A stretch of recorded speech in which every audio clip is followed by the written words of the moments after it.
Hello students, first chapter अपना complete हो चुका है। अब अपना नेक्स्ट चैप्टर क्या है? सेकंड क्या है? जंतुओं में पोषण। तो जंतु पोषण कैसे करते हैं, किस किस विधि के द्वारा करते हैं, क्या क्या पोषण करते हैं, उसके आधार पर इसमें चैप्टर में बताया गया है। जंतुओं में पोषण देखो, हमने देखा है कि जंतु तथा मनुष्य विभिन्न प्रकार का भोजन ग्रहण करते हैं, परंतु क्या आपने सोचा है कि उनके शरीर के अंदर इस भोजन का क्या होता है? शरीर के अंदर भोजन को सर्वप्रथम सरल घटकों में तोड़ा जाता है, जो कि बाद में ऊर्जा लेने हेतु प्रयुक्त किए जाते हैं। जंतुओं में पोषण की क्रिया 5 स्तर पर होती है। ठीक है, कितने स्तर पर होती है? 5 स्तर पर होती है। फर्स्ट है अंतर्ग्रहण। अंतर्ग्रहण क्या होता है? अंतर्ग्रहण की क्रिया में मुख्य द्वारा भोजन को मुख्य भूमिका में लिया जाता है। क्या होता है कि जो हमारा अंतर्ग्रहण होती है, कि अंतर्ग्रहण की क्रिया वह होती है जिसमें हम भोजन को मुंह में लेते हैं और चबाने के बाद अंदर की तरफ ले जाते हैं। इस क्रिया को हम क्या कहते हैं? अंतर्ग्रहण कहते हैं। नेक्स्ट हमारा आता है क्या? पाचन।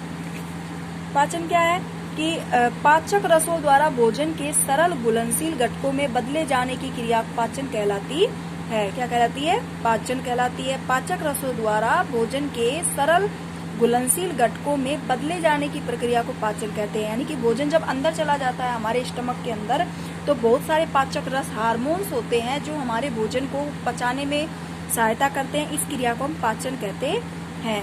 नेक्स्ट हमारा आता है अवशोषण। तो अवशोषण क्या होता है?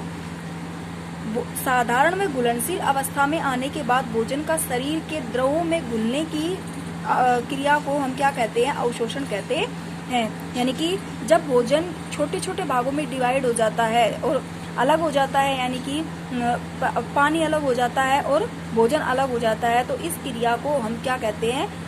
घुलनशील अवस्था में द्रव में घुलने की प्रक्रिया को हम अवशोषण कहते हैं। नेक्स्ट हमारा आता है क्या? स्वांगीकरण। स्वांगीकरण की प्रक्रिया में साधारण में घुलनशील अवशोषित भोजन के घटकों को उन पदार्थों में बदल दिया जाता है जो शरीर के कार्यों, वृद्धि और विकास के लिए आवश्यक होते हैं। 5 नंबर पे हमारे क्या आता है? मलत्याग यानी कि निष्कासन। इस क्रिया में जो अपचित ठोस पदार्थ होते हैं जिनका हमारे स्टमक के अंदर पाचन नहीं हो जाता है, उन्हें शरीर से बाहर त्याग दिया जाता है। ठीक है, अब देखो क्या है कि शरीर के पाचन में हमारी जो शरीर के इसमें इम्पोर्टेंट बता रखा है कि शरीर के पाचन में लगभग 24 घंटे का समय लगता है। 3 से 4 घंटे यह अमाशय में रहता है, 6 घंटे छोटी आंत में, 6 घंटे बड़ी आंत में रहता है और 6 घंटे मलाशय के उत्सर्जन हेतु रहता है। इसलिए भोजन को अंतर्ग्रहण से लेकर के भोजन के निष्कासन तक की प्रक्रिया में कितना समय लगता है? लगभग 24 घंटे। यानी कि 3 से 4 घंटे अमाशय में, 6 घंटे छोटी आंत, 6 घंटे बड़ी आंत और 6 घंटे मलाशय में। ठीक है, अब देखो जंतुओं में पोषण। तो जंतुओं में पोषण किस प्रक्रिया के द्वारा होता है? जंतु अपना भोजन स्वयं नहीं बना पाते, वे ठोस तथा सरल भोजन को अपने वातावरण से लेते हैं तथा उन्हें शरीर में पचाते हैं। जैसे फर्स्ट बता रखा है अमीबा में पोषण। अमीबा में कैसा होता है? अमीबा एक कोशिकीय प्राणी होता है। क्या होता है? एक कोशिकीय प्राणी अमीबा भोजन के छोटे कणों जैसे कि शैवालों को अपने पादापों से चारों तरफ से घेरता है तथा निगल जाता है। ये पादाप एक भोजन धानी बनाते हैं। इस धानी के अंदर भोजन एंजाइमों तथा किण्वों की सहायता से पचाया जाता है। भोजन के उपयोगी घटक अवशोषित कर लिए जाते हैं। भोजन अपचित भोजन को उत्सर्जी धानी द्वारा निष्कासित कर दिया जाता है।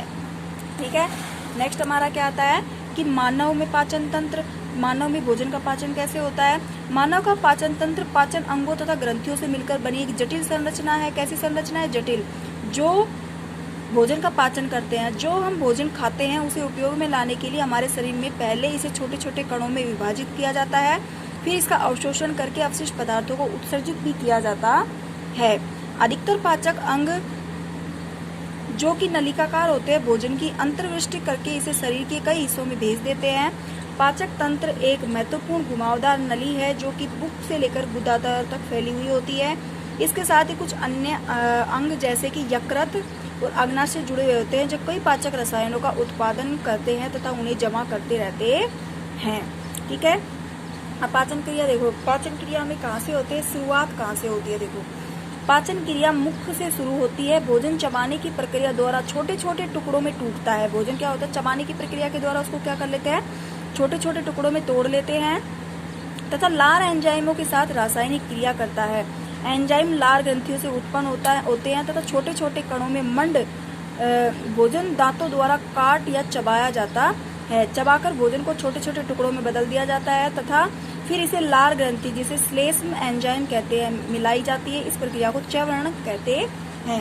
यानी कि भोजन को हम किस में करते हैं? अंतर्ग्रहण क्रिया, मुख में अंदर लेने की क्रिया अंतर्ग्रहण कहलाती है। और हमारे मुख में उपस्थित जो दांत होते हैं विभिन्न 4 टाइप के होते हैं, जैसे देखो डायग्राम में दिखा रखा है, कृतनक, रदनक, अग्रच्यवर्णक और च्यवर्णक। तो 4 टाइप के दांत होते हैं, इनका अलग अलग कार्य होता है जो हम आगे समझाएंगे। तो भोजन को छोटे छोटे भागों में डिवाइड कर लिया जाता है। इस प्रक्रिया को हम भोजन की पाचन की शुरुआत कहते हैं।